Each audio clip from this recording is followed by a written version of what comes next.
पंजाब के एक छोटे और शांत गांव रोशनपुर की रहने वाली एक लड़की थी। ये गांव अपने हरे भरे खेतों, बहती नदियों और मीठे पानी के कुओं के लिए मशहूर था। वह गांव की सबसे खूबसूरत और बहादुर लड़की थी। उसकी खूबसूरती चांद की तरह थी जो हर रात अपनी पूरी चमक के साथ आसमान में जगमगाता है। उसके लंबे काले बाल कमर तक जाते थे और जब वे हवा में लहराते तो ऐसा लगता था जैसे रात का अंधेरा दिन के उजाले में नाच रहा हो। उसकी बड़ी काली आंखों में एक ऐसी चमक थी जो सच्चाई और निडरता को दर्शाती थी। गांव की औरतें और लड़कियां उसकी बेपनाह खूबसूरती से जलती थीं, क्योंकि उन्हें डर था कि वह उनके पतियों और मंगेतरों को अपनी तरफ खींच लेगी। लेकिन वे यमिनी के अंदर छिपी हुई मजबूती और चरित्र की दृढ़ता से अनजान थीं। यमिनी सिर्फ एक खूबसूरत चेहरा नहीं थी, बल्कि वह एक ऐसी आत्मा थी जो निडरता और स्वाभिमान से भरी हुई थी। उसके पिता, जिनका नाम चौधरी राघव था, ने उसकी परवरिश बेटों की तरह की थी। उन्होंने उसे न केवल खेती बाड़ी और जानवरों की देखभाल करना सिखाया था, बल्कि उसे घुड़सवारी, तलवार चलाना और जरूरत पड़ने पर अपना बचाव करना भी सिखाया था। यमिनी अपने माता पिता की इकलौती संतान होने के नाते उसे घर में हर तरह की आजादी और प्यार मिला था, लेकिन इस आजादी की भी कुछ सीमाएं थीं। उसके पिता ने उसे यह भी सिखाया था कि एक गरीब लड़की के लिए इस दुनिया में इज्जत और सुरक्षा पाना कितना मुश्किल है। वे अक्सर कहते थे, यमिनी, तुम्हारी खूबसूरती तुम्हारी ताकत भी है और तुम्हारी कमजोरी भी। इसे बचाकर रखना, क्योंकि शिकारी हमेशा खूबसूरत हिरण का पीछा करते हैं। एक दिन यमिनी अपने पिता के सबसे अच्छे और प्रशिक्षित घोड़े बिजली पर सवार होकर खेतों की सैर पर निकली। बिजली काले रंग का एक ताकतवर घोड़ा था जो यमिनी के इशारों पर चलता था। यमिनी ने किसानों को खेतों में काम करते हुए देखा और उन्हें देखकर वह बहुत खुश हुई। तभी अचानक गांव के एक सुनसान रास्ते पर बिजली के सामने एक चमकदार काले रंग की कार आकर रुक गई। यह कार उस गांव के जमींदार की नहीं थी, बल्कि किसी बाहर के अमीर शख्स की लग रही थी। कार से एक हट्टा कट्टा नौकर नीचे उतरा, जिसका नाम गुलाब था और उसके चेहरे पर अहंकार साफ झलक रहा था। उसने तिरस्कार से यमिनी को देखा और उसके चेहरे पर गुस्से के भाव थे। अरे लड़की, उसने एक ऊंचे और धमकी भरे लहजे में कहा, अपनी घोड़ी पीछे कर ले या फिर इस गड्ढे में उतार दे। सरकार की गाड़ी के आगे से हट जा। यमिनी को उसकी धमकी भरी भाषा पर गुस्सा आ गया। वह एक निडर और आत्मनिर्भर लड़की थी जो किसी के सामने झुकना नहीं जानती थी। उसने कहा, अपने सरकार से कहो कि वे पीछे हो जाएं। मैं अपनी घोड़ी गड्ढे में नहीं उतारूंगी, इसीलिए तुम ही अपनी गाड़ी पीछे कर लो। उसकी आवाज में एक ऐसी गूंज थी जो नौकर के अहंकार को हिलाने के लिए काफी थी। नौकर की बात का कोई असर नहीं हुआ तो कार का दरवाजा खुला और एक शानदार कपड़े पहने हुए शख्स बाहर आया। यह विक्रम सिंह था, जो गांव के जमींदार का दोस्त और एक मशहूर ठाकुर था। उसके चेहरे पर एक अजीब सी मुस्कान थी और उसकी आंखों में एक तपिश थी। उसने यमिनी को सिर से पैर तक देखा और उसके दिल में एक अजीब सी हलचल हुई। उसने अपने नौकर को रोकते हुए कहा, तुम चुप रहो, इस लड़की को गुजरने दो, गाड़ी साइड पर कर दो। यह कहते हुए वह मुस्कुराया और अपनी मूंछों पर ताव देकर खड़ा हो गया। वह यमिनी के साहसी लहजे और निडर व्यक्तित्व से प्रभावित हो चुका था। यमिनी ने उसे तिरस्कार से देखा और अपनी घोड़ी बिजली को एड़ी लगाई और तेजी से वहां से निकल गई। विक्रम सिंह बहुत देर तक वहीं खड़ा उसे देखता रहा। उसकी आंखों में सिर्फ यमिनी का चेहरा और उसकी बहादुरी का प्रतिबिंब था। कुछ दिन गुजर गए और यमिनी को एक अजीब सी बेचैनी महसूस होने लगी। वह जहां भी जाती, विक्रम सिंह उसे दिखाई देता। उसके दिल में एक डर बैठ गया था। उसके पिता ने उसे बहादुरी सिखाई थी, मगर वे ये भूल गए थे कि एक गरीब की बेटी की इज्जत अमीर जादों की गंदी नजरों से सुरक्षित रहना कितना मुश्किल है। विक्रम की आंखों में एक ऐसी भूख और तपिश थी जो उसे चैन से रहने नहीं दे रही थी। एक दिन जब वह खेतों की तरफ जा रही थी, विक्रम ने उसे रोककर उसका नाम पूछा। तुम्हारा नाम क्या है, ऐ खूबसूरत परी? उसने नरमी से पूछा।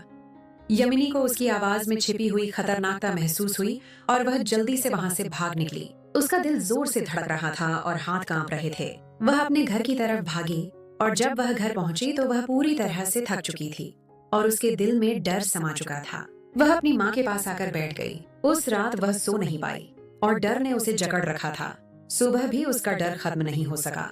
शाम होने लगी और अंधेरा फैलने लगा। उसकी माँ ने अचानक उससे कहा, खेत से जाकर प्याज तोड़ ला और धनिया भी लाना है, सब्जी बनानी है। माँ का हुक्म सुनकर यमिनी के चेहरे का रंग उड़ गया। माँ, अब तो बहुत देर हो गई है, सुबह क्यों नहीं कहा? उसने डरते हुए पूछा।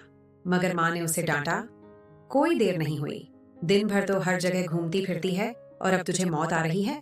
मजबूरन यमिनी ने टोकरी उठाई और डरते डरते बाहर निकली। वह जानती थी कि उसकी माँ की बात भी ठीक थी, लेकिन वह यह भी जानती थी कि उसका डर महज एक डर नहीं था। जब वह खेत में सब्जी तोड़ रही थी तो वह लगातार इधर उधर देख रही थी। वहां कोई नहीं था, लेकिन उसी समय उसे घोड़े के हिनहिनाने की आवाज आई। उसने चौंक कर सिर उठाया तो सामने वही शख्स घोड़े पर सवार खड़ा था। उसके चेहरे पर एक भयानक मुस्कान थी। यमिनी के हाथ से टोकरी छूट गई और वह भागने लगी। अंधेरा भी बढ़ रहा था। वह उसका पीछा करता रहा और यमिनी गिरती पड़ती वहां से भाग रही थी। अचानक वह अपने घोड़े को एड़ी लगाकर उसके पास पहुंचा और उसे उठाकर अपने घोड़े पर डाल लिया। उसने एक हाथ से उसका मुंह बंद किया ताकि उसकी चीखें कोई न सुन सके। विक्रम का अपहरण और शादी पर मजबूर करना काफी दूर जाने के बाद सड़क पर एक जीप खड़ी थी। विक्रम ने यमिनी को उतारा और जबरदस्ती जीप में बिठाकर दरवाजा लॉक कर दिया। उसने अपने नौकर को घोड़ा वापस ले जाने का कहा और जीप को तेजी से भगाने लगा। यमिनी ने बहुत शोर मचाया तो उसने उसके मुंह पर दुपट्टा बांध दिया और हाथ पहले ही बांध चुका था। सारी रात वे सफर करते रहे। सुबह होने से पहले वे एक बहुत बड़ी हवेली के सामने रुक गए। चौकीदार ने गेट खोला और जीप अंदर चली गई। उसने यमिनी को खींचकर उतारा। उसने विरोध किया मगर वह आजाद न हो सकी। विक्रम उसे एक बड़े से कमरे में ले गया जहां बहुत से लोग बैठे थे। उसने यमिनी को कुछ औरतों के हवाले किया और कहा, इसे तैयार कर दो। यमिनी चीखती और चिल्लाती रही मगर वे औरतें उसे खींचकर अंदर ले गईं। एक औरत ने उसे कहा, बेटी हमारी बात मान लो, ठाकुर साहब आपसे विवाह करना चाहते हैं।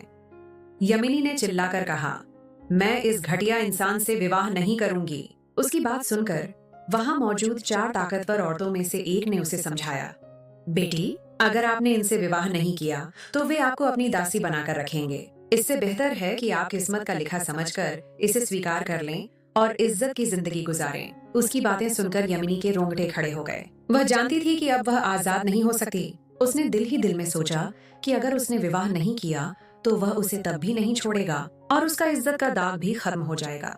इसलिए मजबूरी में उसने विवाह के लिए हाँ भर दी। एक ही दिन में उसकी दुनिया उलट गई थी। वह अपने माँ बाप के बारे में सोचकर बहुत परेशान थी। वे कितना रो रहे होंगे, तड़प रहे होंगे उसकी गुमशुदगी का पता चलने पर। वह रोती रही और विक्रम सिंह, जो अब उसका पति बन चुका था, उसे उसकी मर्जी के बिना अपना मालिक समझने लगा था। अब यमिनी छोटी ठकुराइन बन चुकी थी और हवेली में सब उसकी इज्जत करते और उसका हर हुक्म मानते थे। विक्रम का कहना था कि उसने पहली नजर में ही उसे अपना दिल दे दिया था और उसके बिना वह रहने का सोच भी नहीं सकता था। लेकिन यमिनी उससे सख्त नफरत करती थी। उसने कभी भी विक्रम की मोहब्बत का जवाब मोहब्बत से नहीं दिया और हमेशा उसे ठुकराती रही। लेकिन वह भी उसका ऐसा दीवाना हो चुका था कि उसे यमिनी की बेरुखी का कोई गिला न था। वह उस हवेली में मालकिन होते हुए भी एक कैदी थी। उसने कई बार वहां से भागने की कोशिश की मगर चारों तरफ खूंखार कुत्ते और चौकीदार खड़े रहते थे। विक्रम सिंह का एक खास नौकर जिसका नाम गोपाल था उसे अजीब नजरों से देखता था। एक दिन यमिनी ने उसे अकेले में कहा, मैं तुम्हें मुंह मांगी कीमत दूंगी, मुझे यहाँ से भागने में मदद करो। सब कुछ उसके हाथ में था। सारे नौकर उसके मातहत थे लेकिन उसने इनकार में गर्दन हिलाई। नहीं बेटी जी, यह गद्दारी है और मैं आपकी कोई मदद नहीं कर सकता। आप मेरी मालकिन हैं, इसलिए मैं आपका राज राज ही रखूंगा।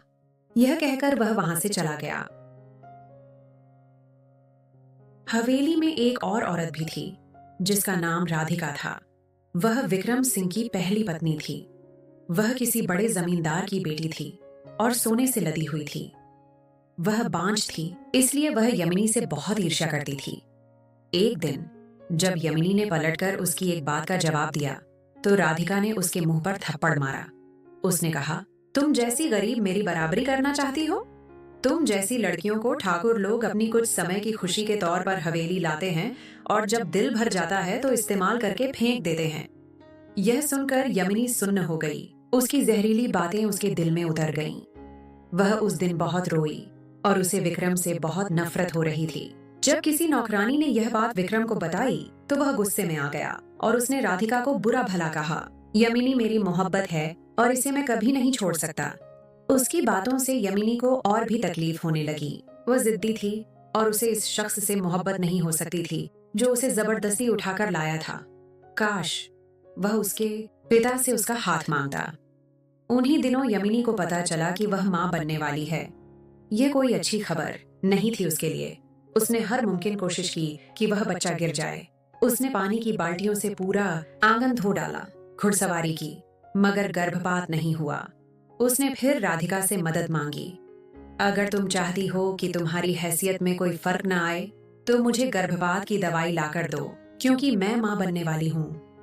अगर मैंने इस हवेली को वारिस दिया तो वह इस घर का मालिक होगा और मैं उसकी माँ, जबकि तुम्हारी हैसियत 2 कौड़ी की भी न रहेगी। यमिनी की बात सुनकर राधिका का चेहरा पीला पड़ गया। 2 दिन बाद उसने उसे दवाई लाकर दी और यमिनी ने उसी समय वह दवाई ले ली। दूसरी सुबह वह दर्द से बेहाल थी और उसकी चीखों से कमरा गूंजने लगा। विक्रम ने जल्दी से हकीम को बुलाया तो उसने बताया कि यमिनी का गर्भपात हो गया है। विक्रम बहुत दुखी हुआ क्योंकि उसे औलाद होने वाली थी और उसकी जानकारी के बिना ही वह खत्म भी हो गया था। शाम को ही जलन के मारे राधिका ने विक्रम को बता दिया कि यमिनी ने खुद बच्चा गिराया है। यह सुनकर विक्रम आपे से बाहर हो गया। उसने यमिनी के बाल पकड़कर पूछा, क्या यह सच कहती है? यमिनी ने भी ढीठ बनकर कह दिया, हाँ, यह सच कहती है। मुझे तुम्हारी औलाद पैदा नहीं करनी। विक्रम का जो रूप था वह भयानक था। उसने कमरा बंद करके उसे कोड़े से मारना शुरू कर दिया। हर तरह की गालियां दी और यमिनी चुपचाप मार खाती रही। उस रात वह मार खाकर भी खुश थी, क्योंकि उसे उसकी मार दर्द नहीं दे रही थी जितना उसकी नजदीकी दे रही थी। बता, ऐसा क्यों किया तूने? रात भर उसने पूछा। क्योंकि मैं तुझसे आज भी नफरत करती हूँ। आखिर में मैंने गुस्से से उसके मुंह पर थूका। बेशर्म, तुझे इज्जत रास न आई? उसने गुस्से में आकर उसे फिर से पीटना शुरू कर दिया और 3 बार अलगाव कहकर कमरे से निकल गया। दरवाजा बाहर से बंद कर दिया गया था। यमिनी का पहले ही दर्द से बुरा हाल था और विक्रम सिंह की मार ने उसे अधमरा कर दिया था, लेकिन उसके आखिरी शब्दों ने उसे जिंदगी दे दी थी। उसे अपने कानों पर यकीन नहीं आ रहा था। क्या वाकई वह उसे इस जबरदस्ती के बंधन से आजाद कर गया है? वह बहुत खुश थी, लेकिन यह खुशी भी उसे नसीब न हुई। 2 दिन बाद विक्रम उसके लिए खाना लाया और उसने यमिनी के जख्मों पर मरहम लगाना शुरू किया। यमिनी ने उसे खुद से दूर रहने को कहा। भूल गए? तुम तो मुझे अलगाव दे चुके हो। विक्रम उसके कदमों में बैठ गया और कहा, यमिनी, मुझे माफ कर दो। यमिनी ने नफरत से मुंह फेर लिया। अब कुछ नहीं हो सकता, तुम मुझे अलगाव दे चुके हो। वह चुप हो गया। अब वह रोज उसके लिए खाना लाता, मगर ज्यादा देर बैठता नहीं था। उसने उसे कमरे में कैद कर रखा था। यमिनी सिर्फ अपनी प्रतीक्षा, अलगाव के बाद का समय गुजरने का इंतजार कर रही थी। जिस दिन उसकी प्रतीक्षा खत्म हुई, उसने विक्रम से कहा, मुझे जाने दो। मगर यह उसकी भूल थी। विक्रम आया और कहा, मैंने अपने खास नौकर गोपाल से बात कर ली है। वह तुमसे विवाह कर लेगा और दूसरे दिन तुम्हें अलगाव दे देगा और फिर प्रतीक्षा गुजरने के बाद हम विवाह कर लेंगे। उसने जैसे यमिनी के ऊपर बम फोड़ा हो। वह जो यहाँ से निकलने के सपने देख रही थी और वह उसे फिर से कैद करना चाहता था। वह अपनी बात कहकर चला गया और यमिनी सारी रात आग पर लौटती रही। लेकिन बहुत सोच विचार के बाद वह इस नतीजे पर पहुंची कि गोपाल से विवाह उसकी मुक्ति का जरिया बन सकती है। वह जानती थी कि उसके पास कोई और रास्ता नहीं है। दूसरे दिन वह उसे एक पंडित के सामने बिठाकर आया जिसने उनकी शादी करवाई। अब विक्रम दिल पर पत्थर रखकर उसे गोपाल के हवाले कर गया था। यमिनी जो कमरे में उसका इंतजार कर रही थी, गोपाल के प्यार भरे लहजे पर हैरान रह गई। उसने कहा, मैं पहले दिन से ही आप पर फिदा हो गया था जब ठाकुर साहब आपको यहाँ लाए थे। लेकिन मैं चुप था, गुलाम था ना। लेकिन मैंने सोचा भी न था कि कभी आप मेरी दुल्हन बन सकती हैं। यमिनी ने देखा कि गोपाल उससे प्यार करता है तो उसने उससे कहा, गोपाल, मैं हमेशा तुम्हारी पत्नी बनना पसंद करूंगी, बजाय इसके कि तुम मुझे फिर से विक्रम के हवाले कर दो। वह हैरान रह गया। हाँ गोपाल। यमिनी ने मुस्कुराकर उसे देखा तो वह अपने दिल पर हाथ रखकर बोला, देखो जरा, मेरा दिल बेकाबू हो रहा है, कहीं तुम मजाक तो नहीं कर रही? यमिनी ने उसके दिल पर हाथ रखकर कसम खाई, मैं मजाक नहीं कर रही, लेकिन तुम्हें मेरा साथ देना होगा। किसी तरह से विक्रम को रास्ते से हटाना होगा। गोपाल गहरी सोच में था और कुछ देर बाद वह उसकी हर बात मान चुका था। उसने वादा किया कि वह उसे विक्रम के हवाले नहीं करेगा। सुबह होते ही विक्रम ने दरवाजा पीटना शुरू कर दिया। यमिनी ने दरवाजा खोला। वह खड़ा उसे अजीब नजर से देख रहा था। गोपाल कहाँ है? उसने बेरुखी से पूछा। यमिनी ने झूठ बोला, ठाकुर साहब वापस चले गए। वह जानती थी कि वह गोपाल को क्यों ढूंढ रहा था, ताकि वह उसे अलगाव दे दे। विक्रम कि जाते ही गोपाल चुपके से बाहर निकला और रात को ही वह एक खतरनाक किस्म का जहर अपने एक दोस्त के जरिए मंगवा चुका था। वह जल्दी से हवेली के किचन में गया और विक्रम के लिए नाश्ता मांगा। गोपाल ने नाश्ते में वह जहर मिला दिया और नाश्ता विक्रम की बैठक की तरफ ले गया, जहां वह गोपाल का इंतजार कर रहा था। कहाँ था तू बदतमीज? उसे देखकर वह चिल्लाया। सरकार, मैं तो आप ही के पास आ रहा था। यह लीजिए सरकार, खा लीजिए। वह खुशामद करता हुआ बोला। मैंने तुझे जो कहा था वह काम कर दिया? वह अलगाव के बारे में पूछने लगा। जी सरकार, करने ही लगा था कि मालकिन ने कहा कि उनकी तबीयत बहुत खराब हो रही है, तो उनके लिए आपसे दवाई लेने आया था, उसने बहाना बनाया। विक्रम परेशान तो हुआ, पर उसने गोपाल के जोर देने पर नाश्ता खत्म कर लिया और वहां से चला आया।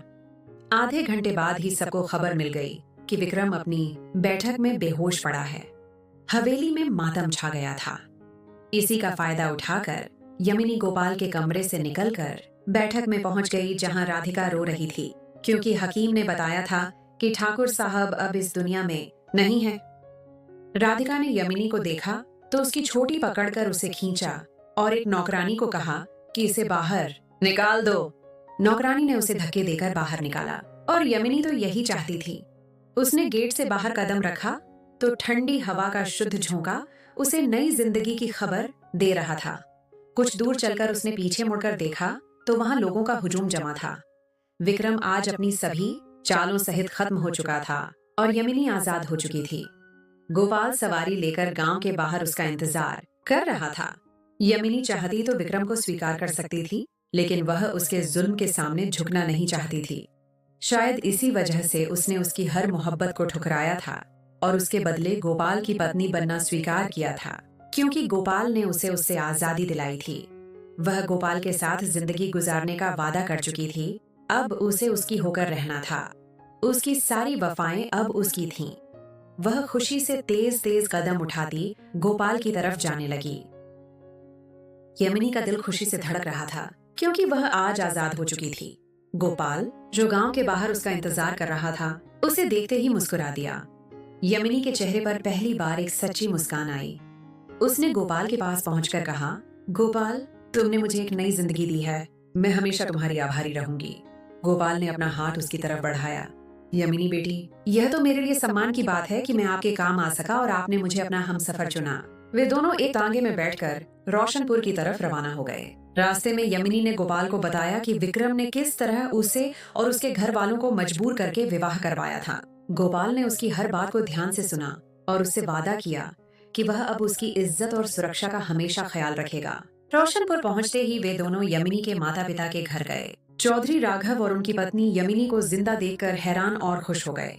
उन्हें लगा था कि वह अब कभी वापस नहीं आएगी। यमिनी ने रोते हुए अपने माता पिता को सारी कहानी सुनाई कि किस तरह विक्रम ने उसका अपहरण किया और वह किस तरह गोपाल की मदद से वापस आई। उसने उन्हें यह भी बताया कि अब वह गोपाल की पत्नी है और उसके साथ अपनी जिंदगी गुजारना चाहती है। चौधरी राघव एक ईमानदार और उसूल पसंद शख्स थे। उन्हें विक्रम की बेशर्मी पर बहुत गुस्सा आया, लेकिन जब उन्होंने गोपाल की बहादुरी और यमिनी से उसकी मोहब्बत देखी तो उन्होंने दोनों के विवाह को स्वीकार कर लिया और पूरे गांव में इसकी खबर फैला दी। गांव वाले भी यमिनी की वापसी पर खुश थे और गोपाल को एक बहादुर शख्स समझने लगे, जिसने विक्रम जैसे जालिम का अंत किया था। नए किरदारों का आगमन। वीर सिंह और कर्णिका यमिनी और गोपाल ने गांव में एक नई जिंदगी की शुरुआत की, लेकिन उनकी कहानी अभी खत्म नहीं हुई थी। विक्रम का एक छोटा भाई वीर सिंह था, जो विदेश में पढ़ाई कर रहा था। उसने अपने भाई की मौत की खबर सुनी तो वह गुस्से में पागल हो गया। उसने अपने पिता से संपर्क करके उनसे बात की, मैं अपने भाई की मौत का बदला जरूर लूंगा। उस औरत और उस शख्स ने मिलकर मेरे भाई को मारा है, उन्हें मैं जिंदा नहीं छोड़ूंगा।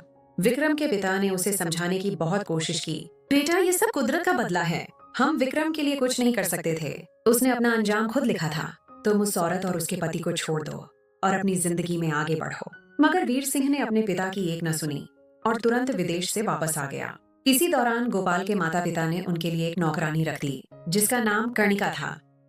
कर्णिका एक खूबसूरत और तेज तर्रार औरत थी।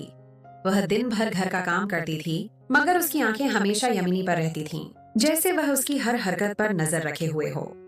यमिनी को भी यह महसूस होता था कि कर्णिका की नजर में कोई अजीब सी चीज है, जैसे वह उसकी दोस्त नहीं बल्कि कोई दुश्मन हो।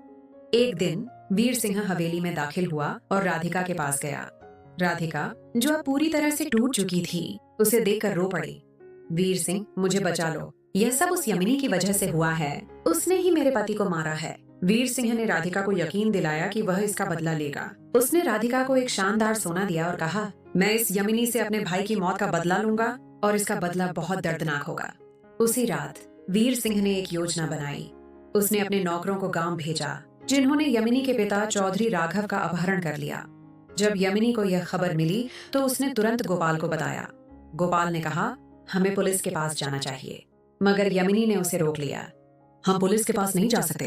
विक्रम के पिता इतने ताकतवर हैं कि वे पुलिस को भी खरीद लेंगे। उसने गोपाल के साथ मिलकर एक योजना बनाई। उसने कणिका को इस योजना में शामिल करने की कोशिश की।